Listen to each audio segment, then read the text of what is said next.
কলকাতায় হোটেলে অগ্নিকাণ্ড এবং এই অগ্নিকাণ্ডের ঘটনায় এখনো পর্যন্ত 9 জনের মৃত্যুর খবর পাওয়া যাচ্ছে এবং ভয়াবহ এই অগ্নিকাণ্ডের ঘটনাতে যেখানে দেখা যাচ্ছে যে বাংলাদেশের নাগরিক যারা বলে জানা যাচ্ছে এবং তারা কলকাতায় এসেছিলেন চিকিৎসার জন্য, এমনটাই কিন্তু জানা যাচ্ছে। ফের হোটেলে ভয়াবহ অগ্নিকাণ্ড। তারাপীঠের পর কলকাতার মির্জা গালিব স্ট্রিটের হোটেলে ভয়াবহ অগ্নিকাণ্ড। এখনো পর্যন্ত 9 জনের মৃত্যু হয়েছে। আপনাদেরকে যে ছবি দেখাচ্ছি, মির্জা গালিব স্ট্রিটের হোটেলে ভয়াবহ অগ্নিকাণ্ড এবং সেই ঘটনাতে 9 জনের মৃত্যু হয়েছে। ঘটনাস্থলে পৌঁছেছেন রাজ্যের গুরুত্বপূর্ণ মন্ত্রীরা।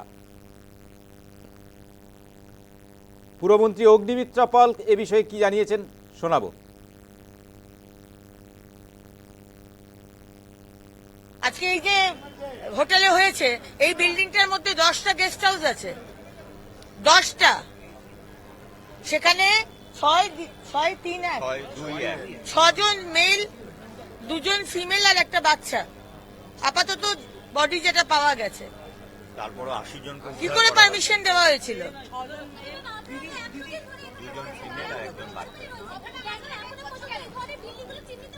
চিহ্নিত করা সম্ভব নয়। 100 দিনের মধ্যে প্রত্যেকটা সারা পশ্চিমবঙ্গ ছেড়ে দিলাম। কলকাতার মধ্যে কে 2 নম্বরই করে ট্রেড লাইসেন্স নিয়ে একটা বাড়ির মধ্যে 10টা গেস্ট হাউস চালাচ্ছে? এটা সম্ভব নয়। ইট টেকস টাইম।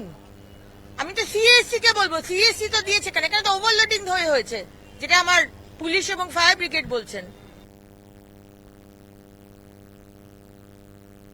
দমকল মন্ত্রী এ বিষয়ে কি জানাচ্ছেন শোনাবো। अभी सिचुएशन तो आप जानते हैं, 9 लोगों का मृत्यु हो गया, तो बाकी 80 लोगों को हमारा डिपार्टमेंट वाला जो ऑफिसर है, फायर फाइटर है, उन्होंने बचा लिया और वो आसपास में वो जो रेस्क्यू सेंटर हुआ उधर है। अभी तक एकदम ठोस कानून सामने नहीं आया, फॉरेंसिक होने के बाद ही हो सकता है। तो सूचना मिलने के साथ साथ 1 मिनट के अंदर हमारा पूरा फायर फाइटर, हमारा ऑफिसर पहुंचा, इसलिए 80 आदमी को हम लोग बचा लिया, नहीं तो पूरा 100 आदमी इधर मर जाता आज। पूरा इतना पास में है तो तुरंत आ गया। हमारा सूचना मिलने के 1 मिनट के बाद हमारा ऑफिसर लोग आया, फायर फाइटर।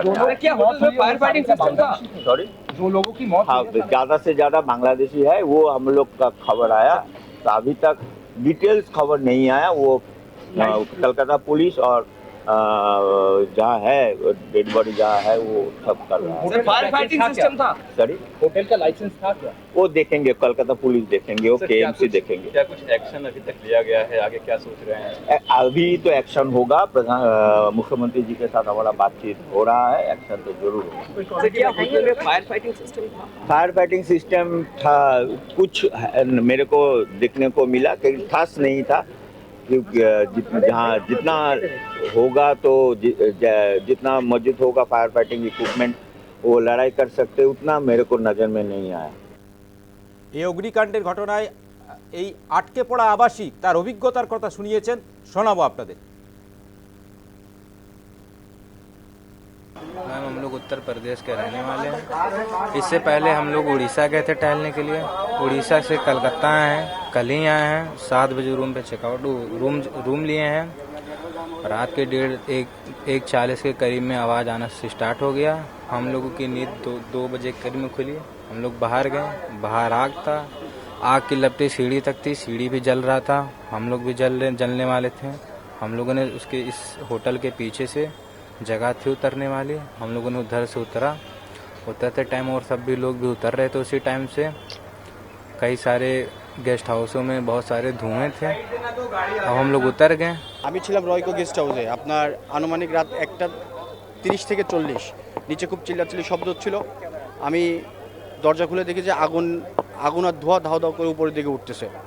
আমার হোটেলে, আমি যে হোটেলে আছি আর কি, সেই হোটেলের স্টাফ উনি দ্রুত নেমে ফায়ার সার্ভিসের খবর দিয়েছে। এর মধ্যে আমি আমার বাচ্চাকে নিয়ে ছাদে চলে গেছি। তখন ছাদে কেউ ছিল না, আমি আমার বাচ্চা।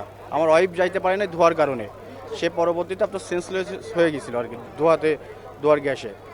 আমার পাশে যে লোকজন ছিল রুমের, তারা তাকে পানি ঠানি দিয়ে সুস্থ করে তুললো। আমাদেরকে ফায়ার সার্ভিস তার আধা ঘন্টার মধ্যে আমাদেরকে উদ্ধার করে এক এক করে সবাইকে নিচে নামাইছে। তা ফায়ার সার্ভিস খুবই ভালো কাজ করছে। তাদের প্রশংসা করতে হয়। তারা যদি হয়তো 2-5 মিনিটও যদি লেট করতো, এখানে হয়তো আরও মানুষের মৃত্যু হতে পারতো। না না, এই ধরনের আমি কাউকে দেখিনি। আমরা সব মিলে 1 ঘন্টা হবে। শুনলেন আপনারা অভিজ্ঞতার কথা। এই আবাসিকের হোটেলে যারা ছিলেন সেই সময়, যারা প্রাণে বেঁচে গিয়েছিলেন, তাদের অভিজ্ঞতার কথা তারা শোনালেন। আপনাদেরকে আরও একবার জানিয়ে রাখি, কলকাতার হোটেলে ভয়াবহ অগ্নিকাণ্ড। মির্জা গালিব স্ট্রিটের একটি হোটেলে ভয়াবহ অগ্নিকাণ্ডের ঘটনা ঘটে এবং 9 জনের মৃত্যুর খবর পাওয়া গেছে এখনও পর্যন্ত। এবং এই ঘটনাতে রাজ্যের গুরুত্বপূর্ণ মন্ত্রীরা ঘটনাস্থলে পৌঁছেছেন রাজ্যের পুরমন্ত্রী অগ্নিমিত্রা পাল, মন্ত্রী তাপস রায়, পাশাপাশি দমকল মন্ত্রী কৌশিক চৌধুরী, পূর্ণিমা চক্রবর্তী, রাজ্যের একাধিক মন্ত্রী ঘটনাস্থলে পৌঁছেছেন। এবং চাঞ্চল্যকর অভিযোগ যেটা করলেন পুরমন্ত্রী অগ্নিমিত্রা পাল, যে একটা বিল্ডিংয়ের মধ্যে 10টা হোটেলের পারমিশন কিভাবে দেওয়া হয়েছিল। পূর্বতন সরকারের বিরুদ্ধেই ইঙ্গিত করেছেন তিনি। ধোঁয়ায় দমবন্ধ হয়ে মৃত্যু হয়েছে এই আবাসিকদের, এমনটাই জানা গিয়েছে। শর্ট সার্কিট থেকে অগ্নিসংযোগের ঘটনা ঘটেছে। মৃতদের মধ্যে অধিকাংশ বাংলাদেশের বাসিন্দা।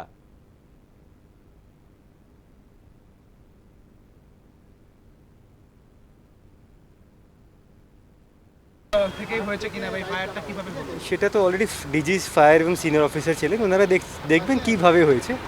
প্রিলিমিনারি আমাদের যত ক্রিমিনাল অ্যাঙ্গেল আছে, কীভাবে হয়েছে, যত ডেথ হয়েছে, সেটা নিয়ে অলরেডি আমাদের ডিডির হোমিসাইড টিম পুরো টেক আপ করে নিয়েছে, স্টাডি করছে। তারা কি বাংলাদেশি নাগরিক? সবার স্টিক করতে বলা যাবে না, কিন্তু আমরা ভিতর থেকে আমরা 3-4টে বাংলাদেশি পাসপোর্ট পেয়েছি। তাদের দিয়ে আমরা ক্রস ভেরিফিকেশন আমাদের চলছে কি ওরাই ভিকটিম কি নয়। সেক্ষেত্রে এই মির্জা গালিব স্ট্রিট বিদেশি নাগরিকদের জন্য এত জনপ্রিয় কেন? তারা এখানে আসে থাকে, সেটা নিশ্চয়ই আমাদের দেখতে হবে কেন। স্যার, এসআইটি যে গঠন হচ্ছে, কত সদস্যের টিম? 5 জন থাকবে। আর হেড কে থাকছে? Headed by DCDD. এখানে কোনো রকম ফায়ার নির্বাপক ব্যবস্থা এই সমস্ত কিছু ছিল? সিসিটিভি ফায়ার নির্বাপক ব্যবস্থা, লাইসেন্সেসগুলো অলরেডি মনে হচ্ছে ফায়ার ডিপার্টমেন্ট সিজ করেছে। ওরা খতিয়ে দেখছে কি কত ওদের লাইসেন্সিংগুলো প্রপার ছিল কিনা।